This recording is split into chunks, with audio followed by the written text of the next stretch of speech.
साधना का मतलब अपने जीवन को सही दिशा में साधते हुए कैरियर को सफल बनाना। अगर आपका मन है लड़ने का तो बेरोजगारी से लड़ो, मत लड़ो चाचा और चाची से, जिंदगी छोटी पड़ी है।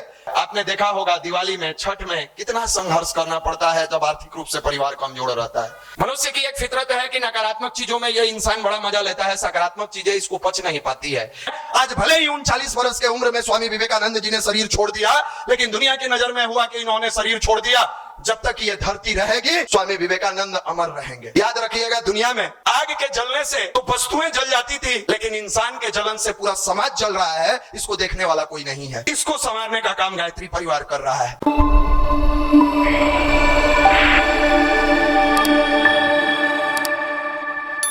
हम अपने जीवन को बेहतर कैसे बनाएं, और इसी का फॉर्मूला हमारे परम पूज्य गुरुदेव ने साधना, स्वाध्याय, संयम और सेवा दी है। हम लोग साधना का मतलब समझते हैं बाबा बन जाना, नहीं। साधना का मतलब अपने जीवन को सही दिशा में साधते हुए कैरियर को सफल बनाना। आप जिस क्षेत्र में हैं, अगर कोई किसान है वो अपनी साधना करता है अगर प्राकृतिक साथ देती है तब, नहीं तो अभी देखिए किसान बेचारा तैयार था धान की कटाई के लिए, प्राकृतिक साथ नहीं दी, लेकिन इसमें उसकी साधना की कमी नहीं रही है। वो अपना ईमानदारी से काम किया है, उसको सफलता मिलेगी। आप विद्यार्थी हैं, आपकी साधना क्या है? पढ़ाई करना। क्या आप जितना देर मोबाइल देखते हैं, एक सेकेंड आपका कंसंट्रेशन लैक नहीं होता है? आपके मन पसंद अगर मूवी हो, वेब सीरीज हो, वीडियो हो, रील्स हो, क्रिकेट हो, कभी भी आपका कंसंट्रेशन लैक नहीं होता है। लेकिन वहीं जब आप पढ़ने बैठते हैं आपका कंसंट्रेशन बनता ही नहीं है। कई भाई कहते हैं हम पढ़ नहीं पाते हैं, हम पढ़ने बैठते हैं तो हमारा मन नहीं लगता है। मन लगाने का कोई उपाय बताइए। मन लगाने का एक ही उपाय है, आप अपने घर की परिस्थिति का डेली आकलन कीजिए। प्रत्येक दिन आकलन कीजिए कि आपके पिता ने कितना संघर्ष से, कितनी ईमानदारी से मेहनत करके और कितने संघर्ष से आपके पास पैसा भेजे हैं। अभी गांव से सब लोग लौट के आए हैं, बहुत सारे लोग जो इसमें गए होंगे, ताजा ताजा मामला है। आपने देखा होगा दिवाली में, छठ में कितना संघर्ष करना पड़ता है जब आर्थिक रूप से परिवार कमजोर रहता है। उसी को तो मजबूत करने के लिए आप यहाँ आए हैं, उसी से लड़ने के लिए आए हैं। हमने सुबह भी जिक्र इस बात का किया था कि गांव में जाइए तो गांव का एक माहौल अलग है। वहाँ निगेटिव बैठे लोग चाहते हैं कि इसके मन में इतना निगेटिव भर दिया जाए कि ये पॉजिटिव हो ना सके। आप ऑलरेडी कचरा लेने के लिए तैयार हैं, जब नगर निगम गाड़ी कचरा ढोने के लिए है ही, तो आप अपने दिमाग में कचरा क्यों उठाते हैं?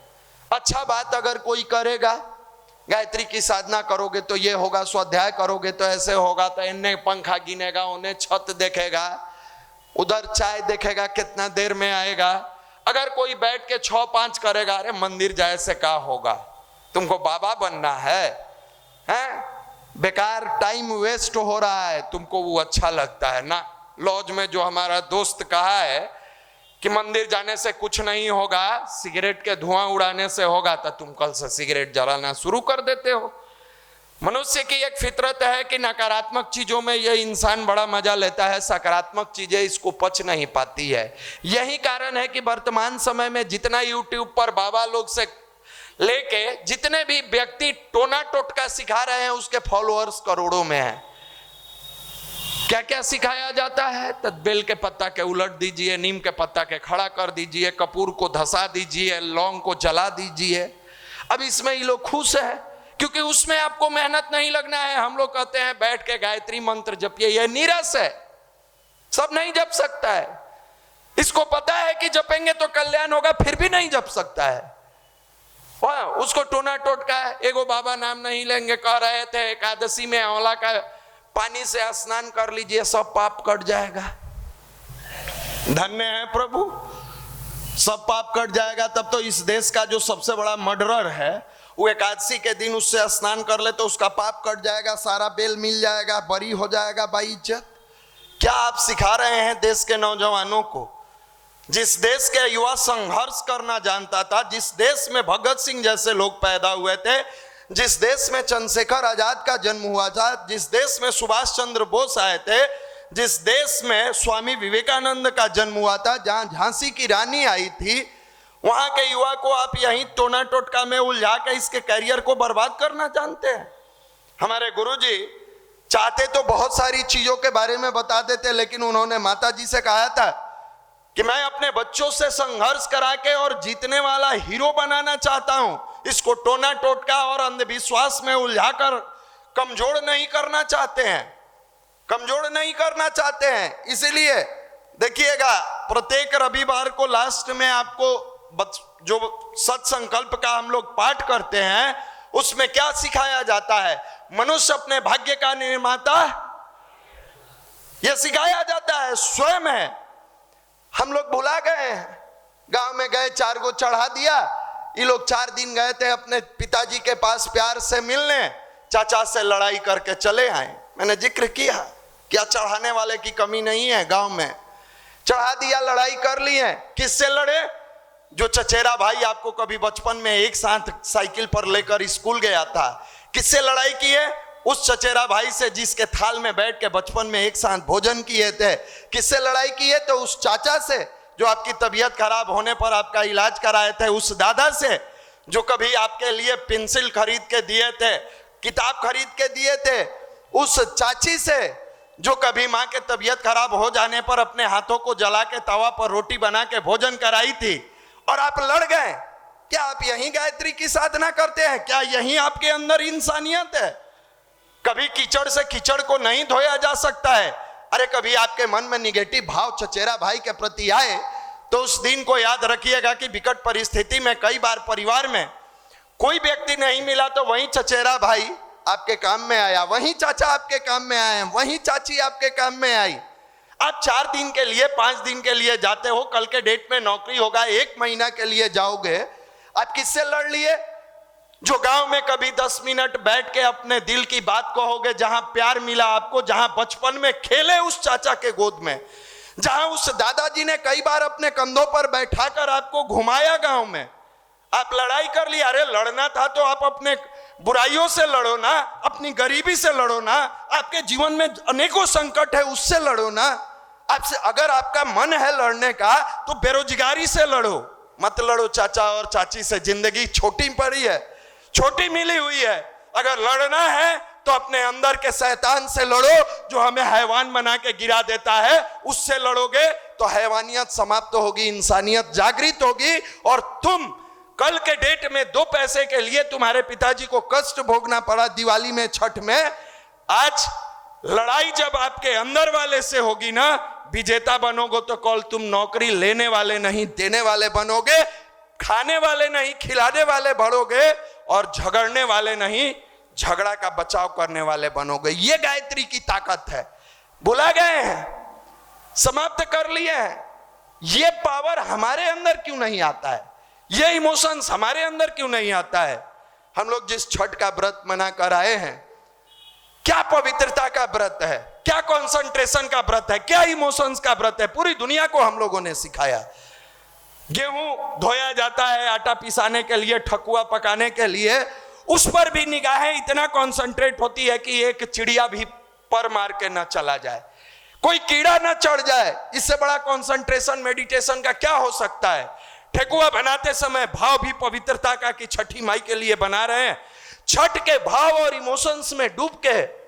और तो और दिवाली में भी लोग अश्लील गाना बजाते हुए रोड पर मिल जाएंगे, दुर्गा पूजा में भी मिलेंगे, होली में भी मिलेंगे। होली में तो खैर सब क्रॉस हो जाता है फुहरपन का, सरस्वती पूजा में भी मिलेंगे, लेकिन पवित्रता का क्या आलम होता है कि छठ के समय कोई अश्लील गाना नहीं बजता है। जहां जाइए वहां पवित्र धुन उस छठ का बजता है। इससे बड़ा सूर्य की आराधना पूरी दुनिया को किसी ने नहीं सिखाया, और यही सूर्य की आराधना तो हम लोग आपको गायत्री मंत्र के माध्यम से कहते हैं, यही सिखाते हैं कि आप 20 मिनट जब भाव से उस भगवान भास्कर को याद करते हुए तेज पुंज को अपने अंदर प्रकाशित करने के लिए आमंत्रित करते हैं, तो दुनिया की कोई ताकत नहीं है जो आपके अंदर की बुराई को रहने दे, समाप्त हो जाएगा। उस तेज पुंज में इतनी ताकत है कि सेव में स्टार्च पैदा कर देता है, सूर्यमुखी का मुख रोग बदल देता है, फोटोसिंथेसिस के माध्यम से बहुत सारी चीजें पेड़ पौधा में कर देता है, भोजन प्रदान कर देता है, क्या इंसान की दुर्बुद्धि को नहीं जला देगा? अवश्य जला देगा, लेकिन शर्त है कि आप अपनी पात्रता को अगर बेहतर करेंगे, पवित्रता आपकी कदम चूमेगी। विवेकानंद ने किया। जब तक नरेंद्र बन के दर दर की ठोकर खाते रहे, कोई मोल नहीं था। जिस दिन अपने गुरु के शरण में जाकर, ठाकुर रामकृष्ण परमहंस के चरण में जाकर उन्होंने अपने शीश को नवाया, अपने जीवन को गलाया, निकले थे घर से नरेंद्र बनकर। कौन नरेंद्र? जो उस समय का ग्रेजुएट नौजवान था, जिसको एक नौकरी नहीं मिल रही थी। जब लौट के आते हैं तो विवेकानंद बन जाते हैं। आज भले ही 39 वर्ष के उम्र में स्वामी विवेकानंद जी ने शरीर छोड़ दिया, लेकिन दुनिया के नजर में हुआ कि इन्होंने शरीर छोड़ दिया। जब तक ये धरती रहेगी, स्वामी विवेकानंद अमर रहेंगे। ये पावर है ध्यान का, ये पावर है मेडिटेशन का। आप समझते नहीं हो। आप बस एक ही चीज कहते हो, भैया हम गरीब हैं। गरीबी से लड़ने के लिए आपने क्या किया? चाचा से लड़ने के लिए तो लाठी उठा लिया। अपनी गरीबी से लड़ने के लिए जो कलम उठाया, क्या सही इस्तेमाल किया? नहीं किया। आप पटना में क्यों आए हो? बस आंदोलन देखने के लिए, आंदोलन करने के लिए, रोड शो देखने के लिए आए हैं फलाने जी, एक बार रोड शो देख लें। कभी किसी का रोड शो, कभी किसी का रोड शो। ये रोड शो देखते रह जाइएगा, एक दिन रोड पर आ जाइएगा, याद रखिएगा। और जिस दिन अपने अंदर की दुरात्मा को, बुराइयों को देखना शुरू करिएगा, दुरात्मा को भगाना शुरू करिएगा, एक दिन आपका काफिला निकलेगा और दुनिया आपकी रोड शो देखेगी। ये ताकत है इस गायत्री मंत्र में। डिपेंड करता है आप पर कि आप इसको एक्सेप्ट करते हो कि रिजेक्ट करते हो।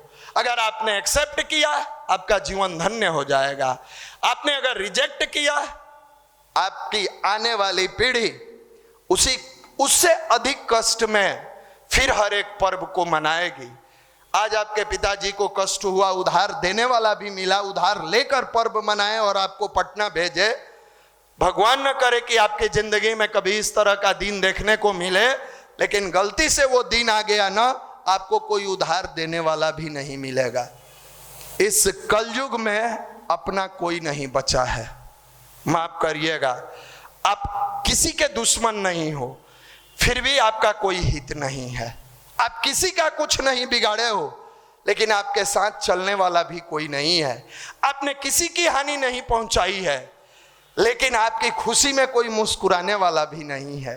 याद रखिएगा, दुनिया में आग के जलने से तो वस्तुएं जल जाती थी, लेकिन इंसान के जलन से पूरा समाज जल रहा है, इसको देखने वाला कोई नहीं है। इसको संवारने का काम गायत्री परिवार कर रहा है। जहां मनुष्य के अंदर इंसानियत भरता है, जहां मनुष्य के अंदर विवेक भरता है, जहां मनुष्य के अंदर सद्विचार भरता है, जहां मनुष्य के अंदर चिंतन भरता है, जहां मनुष्य को वैचारिक रूप से चरित्रवान बनाता है, व्यवहारिक रूप से प्रगाढ़ बनाता है, यह गायत्री परिवार को छोड़कर वर्तमान में कोई संस्था काम नहीं कर रही। क्या लेना देना है आपसे हम लोगों का? हम लोगों को नेता भी नहीं बनना है, और नेता बनेंगे भी हम लोग तो कोई दरभंगा के, कोई छपरा के, कोई उत्तर प्रदेश के, जमानत जब्त हो जाएगा, नहीं हो जाएगा। क्या लेना देना है? थोड़ा देर के लिए सोचिए। बस एक ही चीज लेना देना है कि जिस गरीबी का दर्द देख के हम लोग यहाँ आए हैं, जिस किसान परिवार से निकल के हम लोग यहाँ आए हैं, जहां कष्ट झेलते हुए पिता ने पढ़ाकर यहां तक भेजा, शायद इसी कष्ट से आपके पिताजी और आपकी मां का भी दिन गुजर रहा होगा। हो सकता है थोड़ा 19-20 हो, लेकिन जैसे हमारे माँ बाप अब बहुत सारी अरमानों को सजा कर यहाँ भेजे थे, आपके भी माँ बाप सजा कर बैठे हैं। आपको क्या लगता है कि छठ में गए, माँ खुशी से छठ मना ली, उनके अंदर का दर्द आप समझ पाए? नहीं समझ पाए। उसी घर के बगल में एक बिहार पुलिस में नौकरी करने वाला लड़का शिक्षक बना है, बीएड पास करके टीचर बना है, आर्मी में गया है। हम बी और सी ग्रेड की बात कर रहे हैं, क्लर्कियल लेवल की बात कर रहे हैं, कर्मचारी, मध्यम कर्मचारी की बात कर रहे हैं, अधिकारी लेवल की बात नहीं कर रहे हैं। साधारण सा नौकरी करता है। वो छठ में 10 दिन का छुट्टी आया है, अपनी माँ के लिए वस्त्र खरीद के लाया है, पिता के लिए वस्त्र खरीद कर लाया है, परिवार में अपनी कमाई का एक अंश अपने पिता के हाथ में रखा है। आपकी माँ के आंखों के सामने वो सारे सपने गुजर रहे हैं, वो सारी सीनरी और सीन गुजर रहा है। काश मेरा भी बेटा कमाता, मेरी भी बेटी कमाती। काश जैसे मेरे बगल वाले का बच्चा साड़ी खरीद के अपनी माँ के लिए छठ करने के लिए आया है, हमारा बाबू नौकरी करेगा तो मेरे लिए भी लेकर आएगा। क्या ये कभी दर्द आपके अंदर पीड़ा देता है?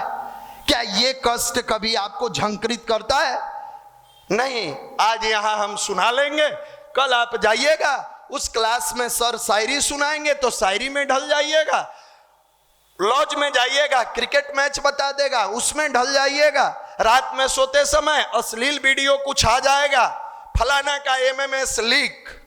अब उसके एमएमएस के चक्कर में ये लोग कितना डाटा खा जाता है। अरे घर से आटा आ ही रहा है तो डाटा खाना जरूरी है? आप दूसरा का एमएमएस देख के अपने अंदर की चारित्रिक पतन के तरफ विचारों को ले जाते हैं, लेकिन घर की दारिद्रता और गरीबी को देखकर कभी आपके अंदर की इंसानियत जागृत नहीं होती है? कभी आपके अंदर बैठा हुआ वो जवानी जागृत नहीं होता? नहीं। ये छठ मेरी माँ भले ही जैसे तैसे बिताई है, मैं 365 दिन मिनिमम 8 से 10 घंटा इतना मेहनत करूंगा। चलो सी ग्रुप ही सही, लेकिन मैं अपनी सीढ़ी तलाश लूंगा। भले ही ये छठ में हम बेरोजगार बन के गए थे, अगला छठ मेरा रोजगारी के साथ मनेगा। भले ही इस छठ में मेरी माँ को पिताजी द्वारा लिए गए कर्ज से साड़ी खरीदना पड़ा है, अगले छठ में अपने बेटा के पैसे से खरीदा जाएगा। ये अगर तमन्ना आती है, आपका गायत्री मंत्र जपना सिद्ध है।